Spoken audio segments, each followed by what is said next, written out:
Welcome everyone to the Scottsdale Big Book Study, where we will study the Big Book of Alcoholics Anonymous. Today is June 29th, 2024, and I'm your host today. I'm Audrey N, and I'm a recovered compulsive overeater from County Meath in Ireland. I will be your host for today's study, and the co-hosts will be Carol O and Sue L. If you have any questions during the meeting, please contact either myself or any of the other co-hosts by private message in the chat function. And the chat function will be disabled until 5 minutes before the question and answer session. Please note that Harlan G will be recorded for the duration of the study. However, the question and answer session which follows will not be recorded. We ask if you could please make sure to keep your microphone on mute at all times during today's study. And also, please turn off your video if you are exercising, eating, or if you need to step away from your screen at any point. During the meeting, we will post the links for the 7th edition. This money goes towards the cost of our Zoom account, the cost of uploading our recordings, and we also send contributions to our intergroup, Arizona Serenity in the Desert, and our World Service Organization. We will post a link to the previous week's recordings, and these are available by clicking on the link that will be posted. And I will now turn you over to Harlan G. Thanks, Harlan. Thank you so much, Audrey. Thank you for that. And thank you all for coming this morning. And I hope you're having a beautiful summer Saturday morning, wherever you are. And I just want to thank each and every one of you again for rolling with the time change. The reason, again, that I changed it is because we were just losing too many East Coast and Midwest people because it was just too late in the day for them. So I hope that what you're hearing here this morning is helping, and that I hope that time change is work. Obviously, it's working out for you, or you wouldn't be here. But I hope it continues to work for you, because I think eventually we're going to get more East Coast and Midwest people. Last week, one reminder. On July the 12th, 13th, and 14th, right here in Phoenix, Arizona, we are having an old-fashioned Big Book retreat, and it's going to be wonderful, and we're hoping that you can come. This is going to be at the Crown Plaza Hotel in Phoenix, and everything is air conditioned. The cars here are all air conditioned. The hotels, the restaurants, everything is very air conditioned. And the hotel is very close to the airport. There's a shuttle service to take you from the airport right to the hotel. To register for this Big Book retreat, all you need to do is go to phoenixoa.org. That's oaphoenix.org. And there is registration links and hotel links right on that website. So this will be something that if you come, I know you're going to have a really good time. So I hope to see you there in Phoenix, July 12th, 13th, and 14th, right here in Phoenix, Arizona. Okay. When we get started, we're going to start on page 47. That was great news to us. But before we get started on page 47, that was great news to us, we're going to talk a little bit about last week. Last week, we discussed appendix number 2 on page 567 of the 4th edition of the Big Book is appendix 2, called Spiritual Experience. And it's about the difference between a spiritual experience and a spiritual awakening. What is the difference? A spiritual experience is very sudden and profound. It's like what Bill had in the Towns Hospital in December of 1934. It is sudden and profound God consciousness, and it propelled Bill into a situation where he felt that God's Spirit flow through him, and he never found it necessary to ever drink again as long as he lived. And he died in 1971, and he had all that sobriety time, about 35 years, from 1934 December to January of 71. I can't do the math, but some of you are smarter than I am, and you can do that math. A spiritual awakening is like what I have, and what I have is of the educational variety. In other words, it took me a long time to get God consciousness. So be patient with yourself, be patient with God, and be patient with the process is my greatest advice to anybody. Be patient with God, be patient with yourself, and be patient with the process. How do you hasten up that process of God consciousness? The best way to hasten that process is to do the work necessary in OA. Go to meetings, sponsor other people, work your steps, stay out of the food, and always remain prayerful, grateful, vigilant. Do what you need to do to create that aura of gratitude to God for your life as it is. Very important that we do that. Okay, with that in mind, let's just cover some other quick things, and then we'll be ready to move to page 47. That was great news to us. But I just want to cover a few other quick things, as is my want. We're in the chapter, We Agnostics. Notice again, I know that if you're here every week, I do repeat this, but this is very important because there are some people that may be here this morning that were not here. What is an agnostic? An agnostic is someone without knowledge. Ag means without, Gnostic means knowledge, without knowledge. So they're not sure whether there's a God or there's not. And sometimes we look at this title and it says We Agnostics, and we don't really notice. It does not say to the agnostic or you agnostics or those agnostics. It says We Agnostics. Now, why does it say that? Well, even though you may be an atheist, which is someone who believes that there is no religious deity in the sky, sitting on a throne with a big white beard and a walking stick, which is fine. Or you may be a believer. You may be someone who goes to church every Sunday or synagogue every Saturday, or you may be someone who is imbued with an absolute belief that there is a God, and that's fine. But there are areas of our lives frequently where we remain agnostic. What does that mean? I may give you the food, but I want to control my love life. I may give you my love life and my food, but I want to control my business life.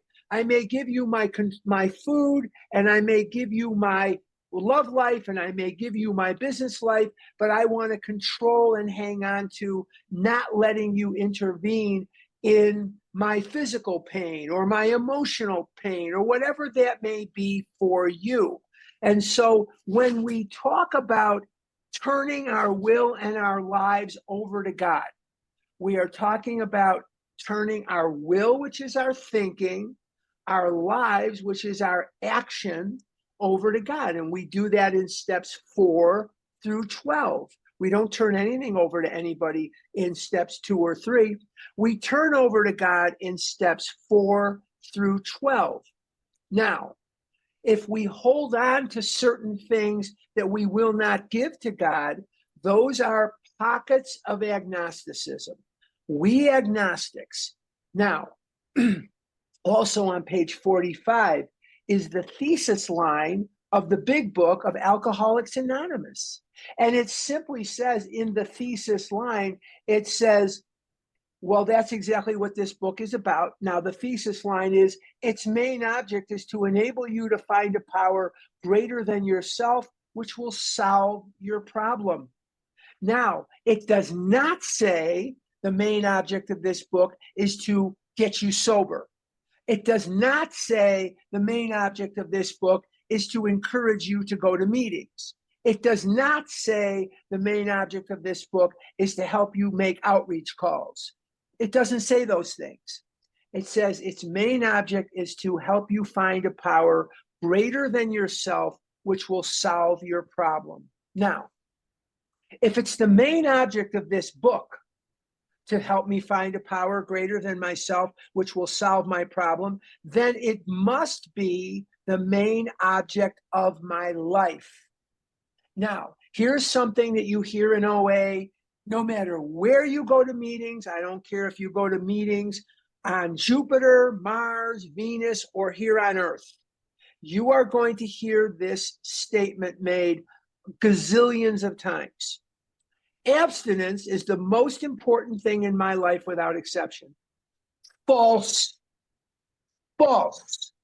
Abstinence is a requirement. I went to Roosevelt University in downtown Chicago, and in order to graduate from Roosevelt University in Chicago, you must have completed English 101 and English 102. Without completing English 101 and English 102, you will not get your degree. I don't care what your major is, not going to happen. If you don't complete English 101 and English 102, the registrar will not sign you up for certain subjects and you will not get your degree.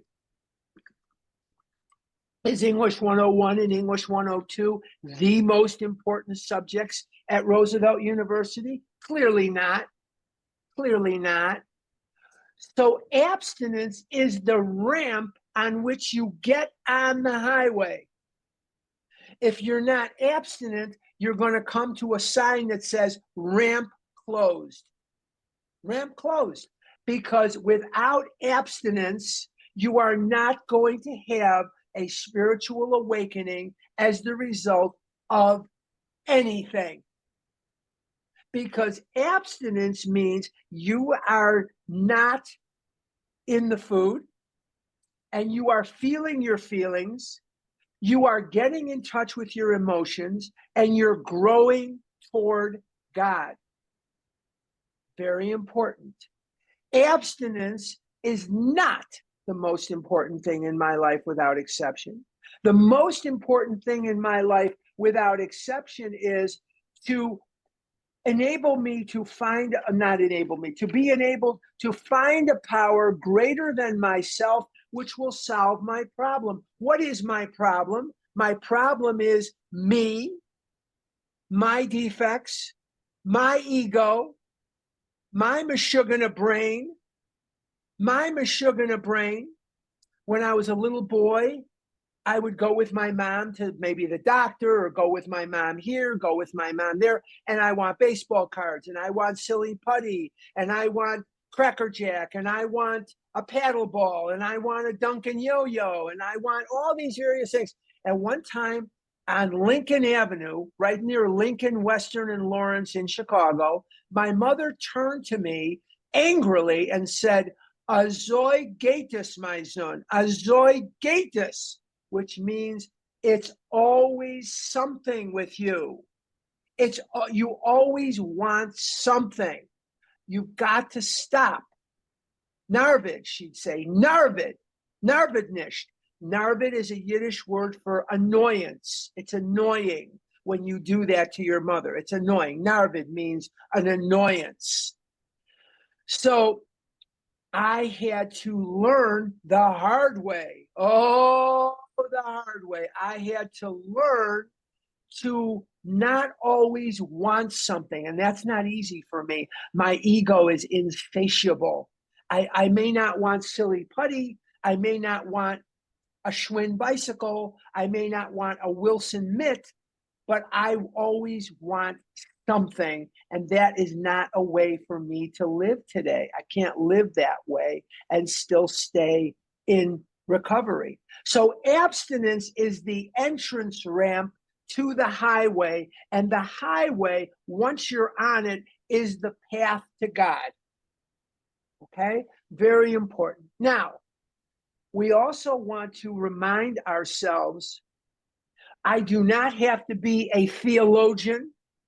I do not have to be a clergy person. I do not have to have a perfect, deep, very, very copious understanding of the universe. I don't have to understand anything about trees and nature. I don't have to have all kinds of explanations as to why people do terrible things. I don't need to know that. I don't need to know why people die and why certain people are born with lots and lots of money and seeming advantages and other people are born into poverty. I don't have to know that. I don't have to know it or explain it or understand it. Here is what I need to know for me. There is a God and it's not me. But let's stick to Big Book. It says, do I believe, do you believe, or are you even willing to believe that there is a power greater than yourself? Are you so pompous, egotistical, arrogant? Are you so full of it that you created the rivers and the lakes and the streams and the kittens and the puppies and the whatever it is you see in nature and in the world? Did you create the solar system? No. Well, then if you didn't create them and they got created, then there is a force at work, whether you call that force a religious deity, whether you are a religious person who attributes these things to a deity in the sky that you call God or Jesus or Israel or Muhammad or whatever you may call that deity is okay. Or you may just say Mother Nature. You didn't create that. And as such, if you accept the fact that there is maybe, you don't even have to, maybe, are you willing to believe that there's a power greater than yourself? That's all that's required. So there should be no struggle in step 2. But step 2 is not an event. It is a process that lasts the rest of your life. As life changes, my life is not the same today at 70 years of age as it was when I was 65 or 60 or 40 or 10 or 7. My life is very different today. And the things that I need from God are different. And the things that I relate to God, not the things I relate, but the way I relate to God is different than it was when I was 7. When I was 7, I wanted to be the first baseman for the Cubs, and I wanted to be the quarterback of the Bears.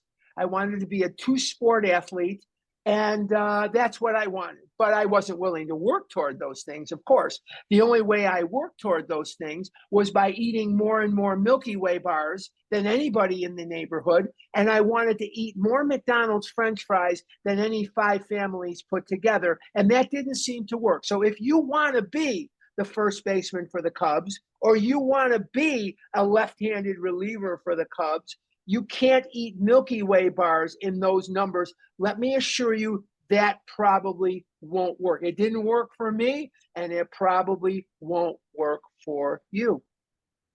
But here's what does work. The acceptance that I am not God and the cessation of argument and fighting and unbelievable abstinence about this God situation. I cannot fight the idea that this is not something I can do on my own. And as I've said before, and I'm going to make this quick so we can get to the point. We are products of Western culture. We grew up with the little engine that could. We grew up reading about the little engine that could. And the little engine that could was called upon to pull the train up the hill. And he says, I think I can, I think I can, boop, boop, I think I can, I think I can, boop, boop. And eventually he does it. And everybody is cheering about the little engine that could. What a great story. And we are taught, whether you're boys, girls, black, white, green, yellow, gay, straight, Jewish, Gentile, it doesn't matter. We are taught that self-sufficiency is to be admired, that self-sufficiency is to be respected. We look at men and women and we see this is a self-made man. This is a self-made woman. And somebody says, nobody gave me a dime. I did it all on my own. And we clap and we say, oh my God, I want what this person has. And we come in here and it's exactly the polar opposite. You can't on your own, if you are a compulsive overeater. If you are a compulsive overeater, I am here to tell you, you cannot do this on your own. The last paragraph of the previous chapter, the last chapter is called More About Alcoholism. The last paragraph says that we have an illness that only a spiritual experience will conquer. So if you think you're the one that can willpower your way out of this, lead the way, brother. Lead the way, sister, because it's never been done. There's nothing of this earth that caused your disease, and there is nothing of this earth that is going to mitigate, relieve your disease. Notice I did not say the word cure. Nothing. And so a relationship with God, or whatever you want to call a power greater than yourself, dog if you're dyslexic, Mother Nature, doorknob, you hear that all the time. Doorknob was my higher power. Wasn't mine. My first higher power was Lake Michigan. If you talk to people from Chicago, they'll say, I went to the lake. We're not talking about some other lake. We're talking about Lake Michigan.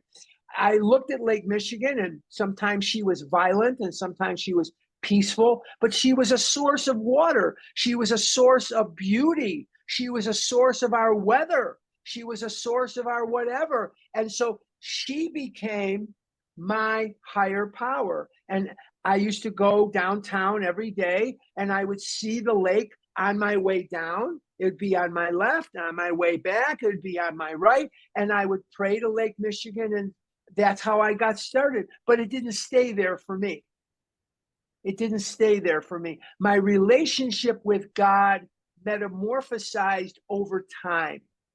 It metamorphosized over time. So where today I have a good relationship. Okay, let's go to page 47. I hope we covered that. Page 47. That was great news to us, for we had assumed we could not make use of spiritual principles unless we accepted many things on faith, which seemed difficult to believe.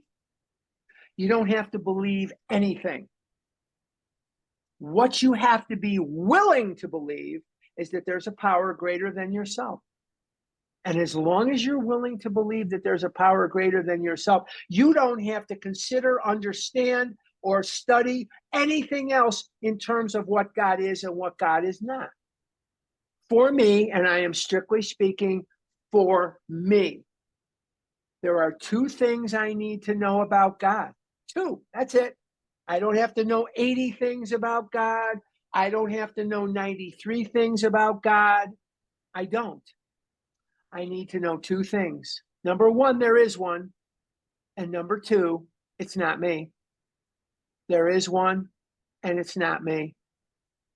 I know that God loves a summer afternoon at Wrigley Field. I know he's a Cub fan. I get that. I totally get that. Only God could have the patience to root for this pathetic, woeful franchise that has been losing for over 100 years, except for 2016.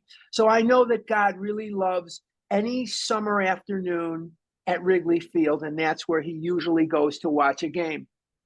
All right, when people presented us with spiritual approaches, how frequently did we all say, I wish I had what that man has. I'm sure it would work if I could only believe as he believes, but I cannot accept as surely true the many articles of faith that are so plain to him.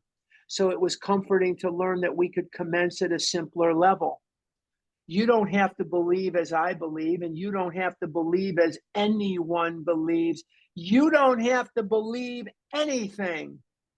You just have to be willing to believe that there is a power greater than yourself. That's all that's required. Let's continue. Very last sentence on 47. Besides a seeming inability to accept much on faith, we often found ourselves handicapped by obstinacy, sensitiveness, and unreasoning prejudice. Many of us have been so touchy that even casual reference to spiritual things made us bristle with antagonism. This sort of thinking had to be abandoned. Let's stop right there for just a second. Every single person here today came here from great pain. None of us, as my friend Larry Kay says, none of us comes here on a roll. We come here because things did not go well. People we loved, we begged God to spare them, and they died anyway. Our beloved pet died anyway, or it was given away. We moved when we didn't want to. Friends drifted away, and it hurt us. Loving relationships were severed for one reason or another, and it hurt us. We looked around at the world and we saw injustice. We looked around in the world and we saw pain and we saw suffering. And we said, certainly there could be no God. Certainly there is no God, because were there a God, then people wouldn't die and people wouldn't suffer. I don't understand the why. I don't understand much, but I do know that people often choose to do bad things, but death and illness and injustice will and always will be a part of our world. And we have to accept many things that seem unacceptable to us. But as humans, we only have a small amount of knowledge. I am dating a girl that lives in Arlington Heights, Illinois. And we often take our lunch or our dinner and we go to a place called Glencoe, Illinois, and we sit there and look at Lake Michigan. And you think, because your eye is so good, that you're looking at this huge expanse of Lake Michigan. Truthfully speaking, if you don't know Lake Michigan, it's 197 miles long. It covers Wisconsin, Illinois, Indiana, and Michigan. That's a big lake. And it goes all the way across, and it is a huge inland sea. It's a huge inland sea. And you think when you sit there in Glencoe Beach that you're seeing most of it. You know you're not. But the curvature of the earth prevents you from seeing all of it because the earth curves. So you can't see over the curve. I'm seeing a nothing of the lake, nothing. And my vantage point of the world is the same. I don't know why people die. I don't know why people get Lou Gehrig's disease or alcoholism or cancer.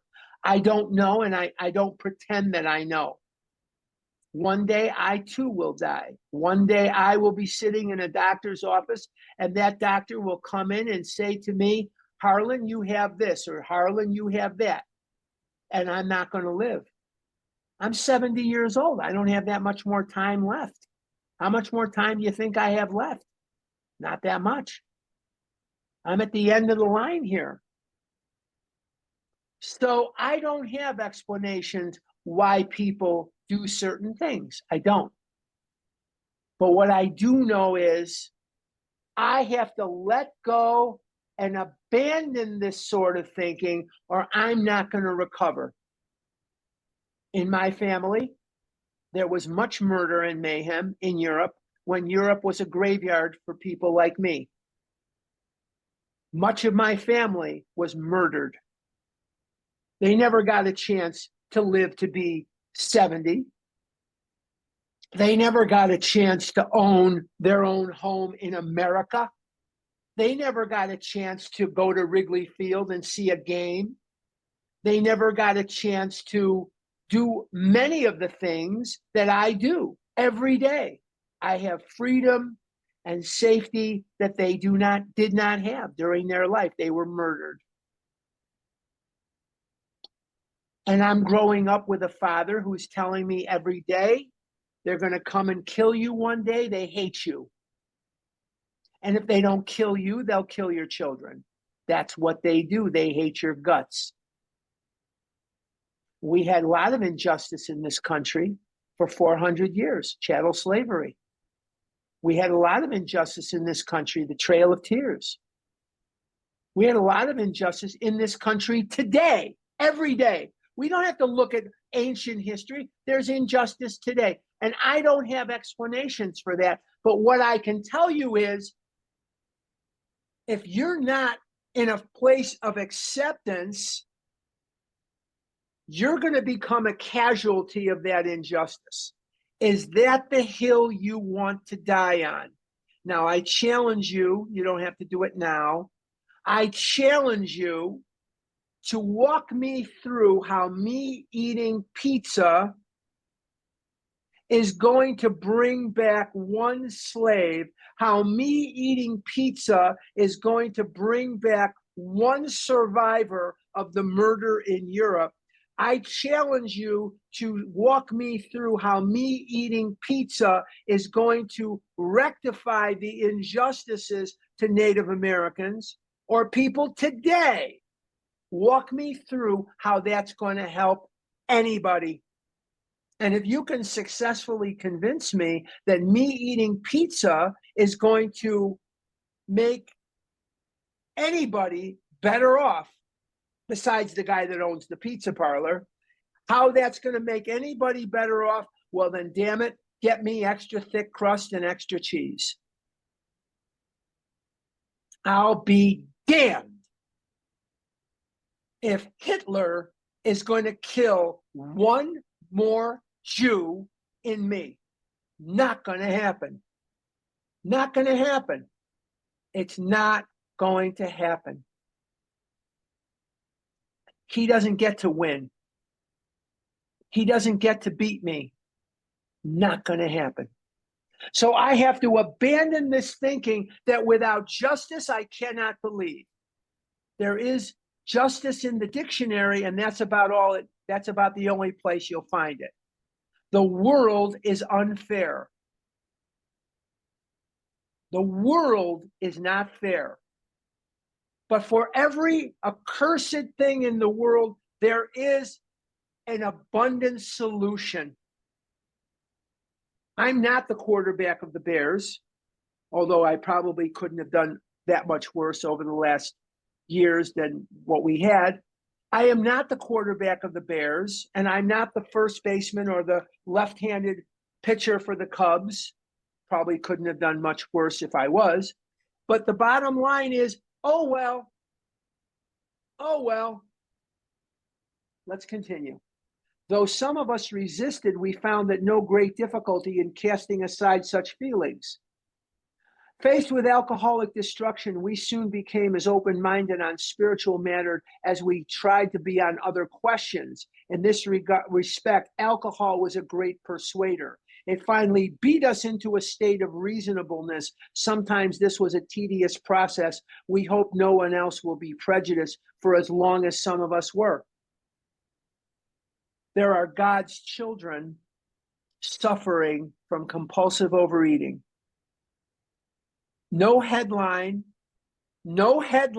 should take precedence over that. This just in, millions and millions of people are dying every day from compulsive overeating, alcoholism, drug addiction, Al-Anon disease, gambling, you name it. And there are people who are dying, and we need your help. God, the world needs your help. How is eating helping anybody? And the answer is, it's not. It's not. Your life will be infinitely better by setting aside these prejudices, setting aside these arguments, setting aside these angers that you have toward God. Your life will be better off. Forget about the slaves and not forget it, but set that aside about the things in Europe and the Trail of Tears and the headlines that you read every day. We're talking about your life. Your life will be better if you will set aside these ideas and become willing to believe that there is a power greater than yourself. I didn't say you had to become a theologian or a what do you call it, a clergy person. You don't have to have an understanding of all the things that are related to God. All you got to do is believe or be willing to believe that there's a power greater than yourself. Nothing more is required of you to make a beginning. Let's continue. The reader may still ask why he should believe in a power greater than himself. We think there are good reasons. Let's have a look at some of them. The practical individual of today is a stickler for facts and results. Nevertheless, the 20th century readily accepts theories of all kinds, provided they are firmly grounded in fact. We have numerous theories, for example, about electricity. Everybody believes them without a murmur of doubt. I'm talking to you right now on a laptop computer. Never had a laptop before. I always had a desktop. So I got talked into getting a laptop. I like it much better because it's portable and it's just much easier to deal with than the whole desktop thing. I like it. But I'm talking to you right now on the internet. I don't have a clue what the hell the internet even is. If you put a gun to my head and said, explain electricity, the internet, whatever, computers, I have no idea. I look up in the corner of my screen here, and it looks so like a fan, and it's got bars on it that are arced. I know that I have my internet signal coming in, and it says Harlan 5G. If I put my cursor on it, it'll say Harlan 5G. Well, that's all I know about the internet, yet every one of you is plugged into the internet or on hotspot or something right now. I don't know how cell phones work, but I use mine every day. And I sure as heck don't know how electricity works. Yet my laptop is plugged in and my lamp is plugged in and my whatever is plugged in, and I don't know how it works. Yet I have the belief, the faith, that when I plug it in, it will indeed work. This is the same thing. You don't have to know. I bet you that there's 88 of you here right now. I bet you I could give you a test on the internet and most of you would flunk it. But yet here we are using it. Okay.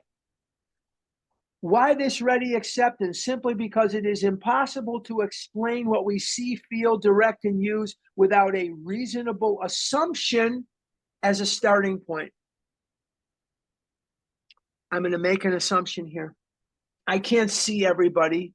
I don't normally take the time or have the interest to scroll through here and see who's got their camera on, who's got their camera off. I don't normally have, because I'm thinking about what I'm saying. I'm thinking about the chapter. I'm thinking about how am I going to present this to you? And I don't work with notes. I work off the cuff. But I'd be willing to bet you that every single one of you would, not maybe every single, most of you would flunk a test on the use of the design of the internet if I gave you a test. Most of us would flunk. I would flunk it too. All I know about the internet is how to access it, and that's it. That's all I know. Bottom of 48. Everybody nowadays believes in scores of assumptions for which there is good evidence, but no perfect visual proof. And does not science demonstrate that visual proof as the weakest proof? It is being constantly revealed as mankind studies the material world that outward appearances are not inward reality at all. Now I know what I wanted to say. Why did I bring up seeing you? Okay, here's what I wanted to bring up, and then my old mind forgot it. I would be willing to bet you that of the 88 people here right now, there may be one or two, because I can only see a very small minority of you. Most of you do not have your cameras on, and that's okay. That's okay. That's fine. But of the 88 of us, how many of you right now are eating candy or French fries or something that you know damn well is not on your food plan? Very few. Maybe some, but very few right now. So I'm going to assume that we're not eating right this minute compulsively. That's miracle enough for me. I've told this story a million times. I love the OA birthday. I look forward to it all year long. All year long, I look forward to the OA birthday in Los Angeles, California. And I have a friend of mine that lives in Colorado, and she loves to take a group of people out to the Pacific in the morning, and they do step 11 out there, and they watch the sun come up over the ocean, and they come back to the hotel and they clap their hands together and they say, "What a miracle we saw." Okay, but I define a miracle as something to which there is no scientific explanation, logical or scientific explanation. And there are people in that hotel at the LAX Hilton that are compulsive overeaters, that are not eating compulsively, and they are happy in their release. That's the miracle. Because the sun coming up is beautiful. It's gorgeous. It's awe-inspiring. I love more when the sun comes up. The sun really doesn't come up. The sun doesn't move. We move. It doesn't. Attribute that to Galileo. But the bottom line is, over Lake Michigan is more spectacular because you're looking at the east. So when the sun comes up over Lake Michigan, it'll take your breath away. But even that is not a miracle. There is a scientific explanation why we see what we think is the sun coming up, because what we're really seeing is the earth spinning back around so that it comes into view. Again, thanks to Galileo. Now, the real miracle is in those early morning meetings of AA and OA and GA and NA and Al-Anon, or whatever program you want going on in Chicago or anywhere, where there are addicts not practicing their addiction and they're happy in their recovery. What I'm trying to say in a roundabout way is, you are a miracle of God. You are a miracle of creation. You and your recovery are to be envied, not envied. It's awe-inspiring in the same way as the burning bush or the splitting of the Red Sea, which was really the Sea of Reeds.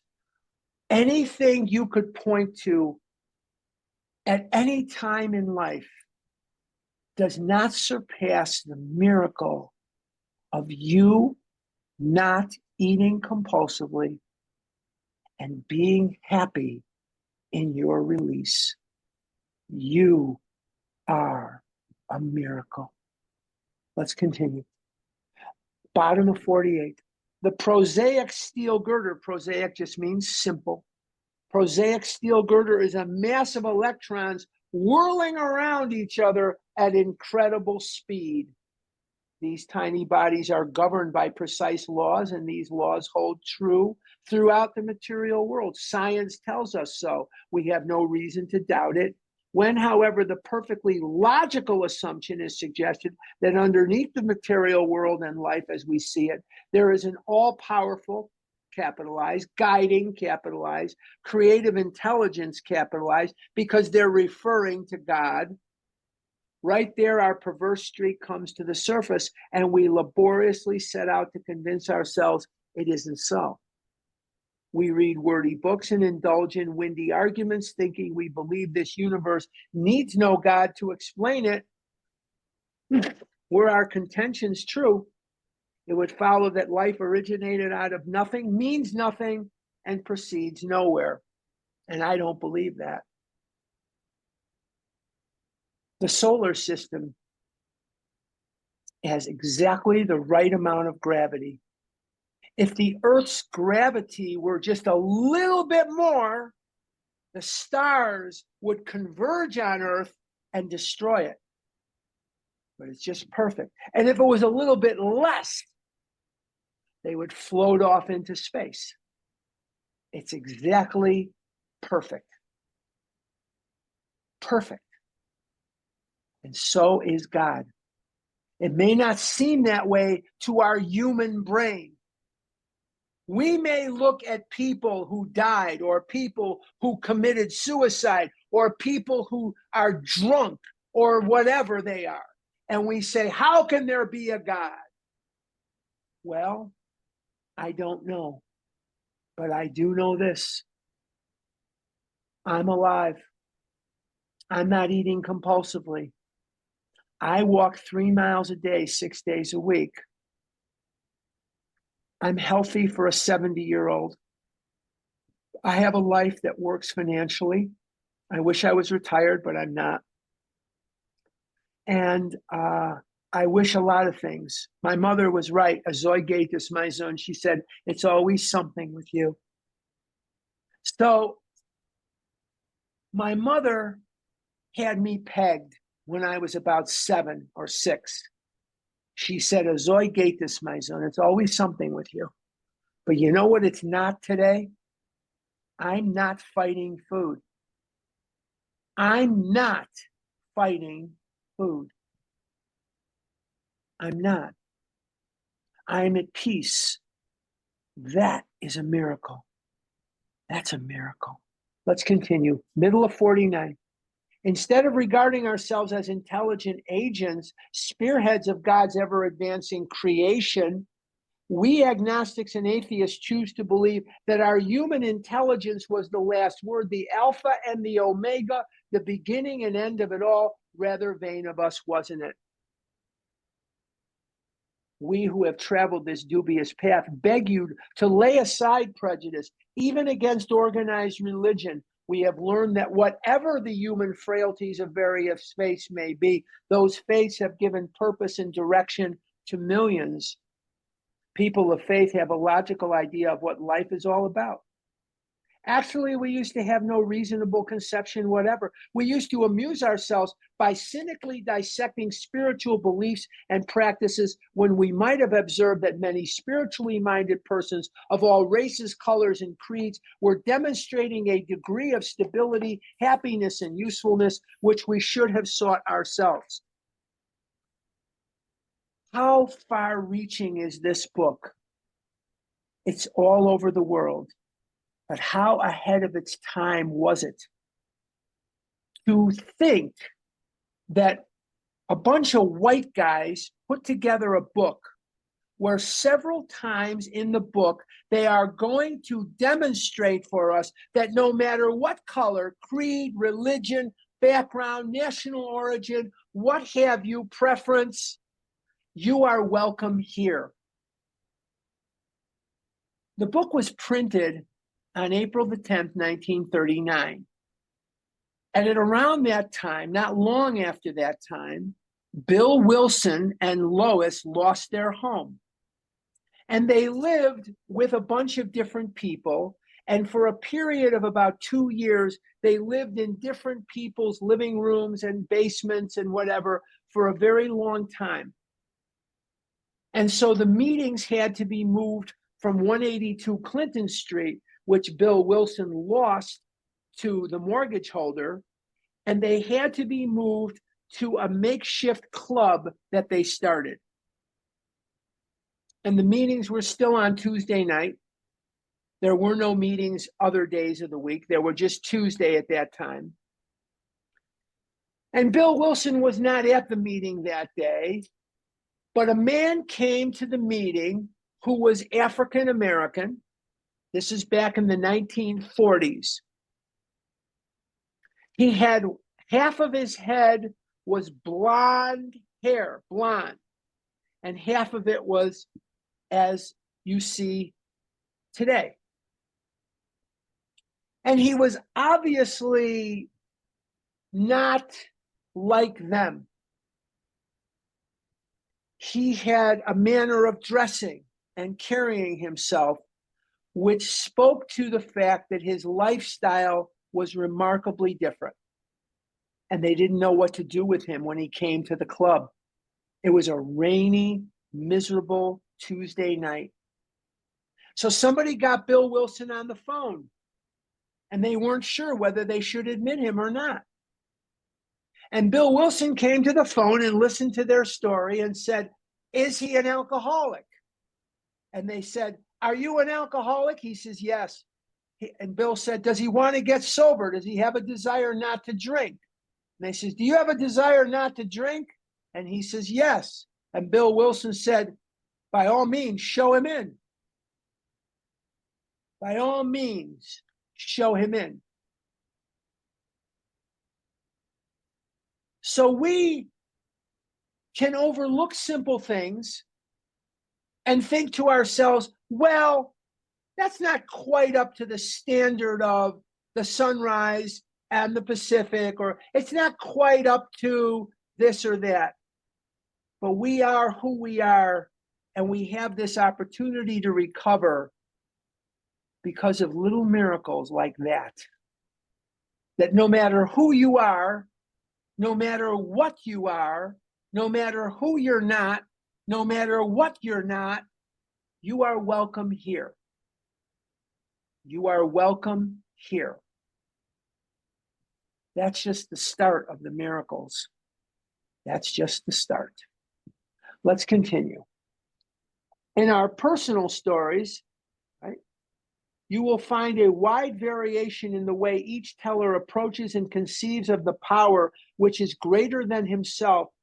Whether we agree with a particular approach or conception seems to make little difference. Experience has taught us that these matters about which, for our purpose, we need not be worried, they are questions for each individual to settle for himself. And this is the influence of William James and the book, The Varieties of Religious Experience.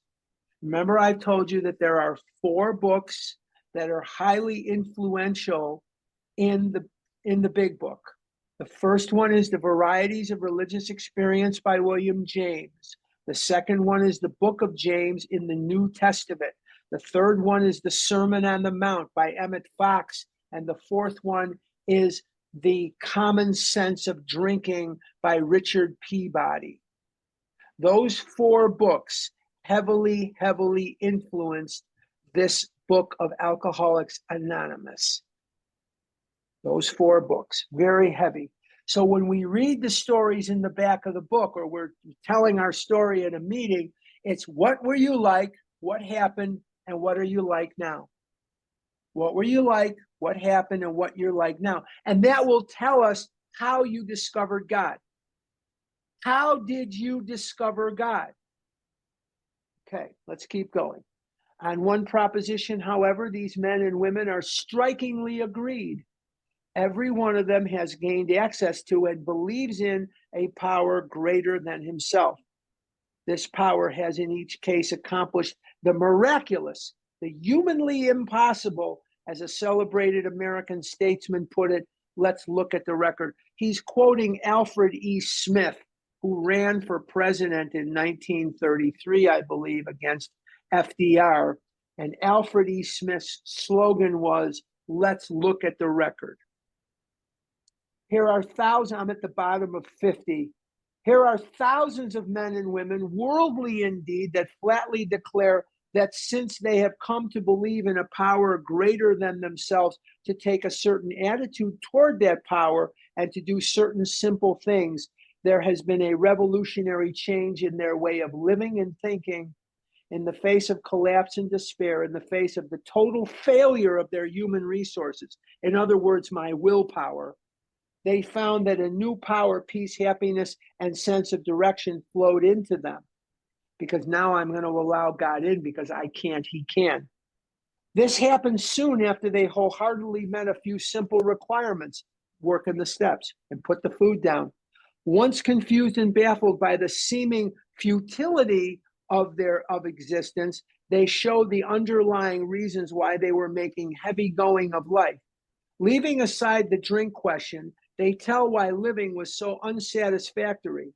They show how the change came over them when many hundreds of people are able to say that the consciousness of the presence of God is today the most important fact of their lives. They present a powerful reason why one should have faith. The presence of God today is the most important fact in my life. There may not be a God, I don't know. I couldn't prove to you one way or the other. But here's what I can tell you. Since I have begun to pray and meditate and truly believe at the core of my soul, my life is better today than it's ever been. I'm going to let you in on another thing too. What have I got to lose? Let's say there's no God. Let's say everything is up to nature and chance and whatever, what have you. What have I got to lose? I've got nothing to lose. I am a better person. I am a better human being. My life works because I have let my BS go. Yes, there's a God. No, things do not go my way all the time. Absolutely flippin' not. They do not go my way all the time. But there are things, as I told you, that I wish were different. I wish I could retire. I don't have to go into the whole thing. But I have many, many stark evidence, stark reminders that there is a God. There was a time in my life where I could not get up out of a chair. I went on my first date when I was 35 years of age. I couldn't go to the movies because I couldn't fit in the seat. I couldn't get on an airplane because I had no money, I had nowhere to go, and I couldn't fit in the seat. I broke toilets. I broke furniture. I haven't broken furniture in decades. I have a life physically, financially, romantically, health-wise that works. I invite you to open your mind to the possibility that there is, yes, Virginia, there is a power greater than yourself. You don't have to call it God. You don't have to be Jewish, Catholic, Protestant, Muslim, Buddhist. You don't have to be any of those things. Or you can be, that's up to you. But let him in. Walk to him. He'll run to you. Give him a chance. See what he can do in your life. You will not find him wanting. Your life is going and going every day. You'll never get one day back. Give him a chance to enter into your heart and your mind. Let him be in your mind. Let him be in your soul, and you will find miracles beyond your wildest dreams. Beyond your wildest dreams. There is a God, Virginia. Yes, Virginia, there is a God. And there's a program, and it's called Overeaters Anonymous.